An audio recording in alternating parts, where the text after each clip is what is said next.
Üçüncü çakra, manipura. Aha. Göbəkdən 2 barmaq aşağı. Sarı rəngdir. Ona uyğun şəkildə nəfəs çalışması. 4 saniyə nəfəsi alıram. 3-5 saniyə ərzində saxlayıram.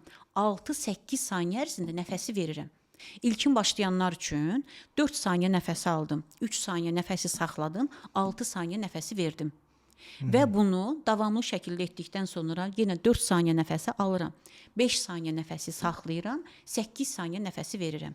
Və bu texnikanı yerinə yetirdikdə təsəvvür eləyirəm 3-cü çakranın yerləşdiyi hissə göbəkdən 2 barmaq aşağı.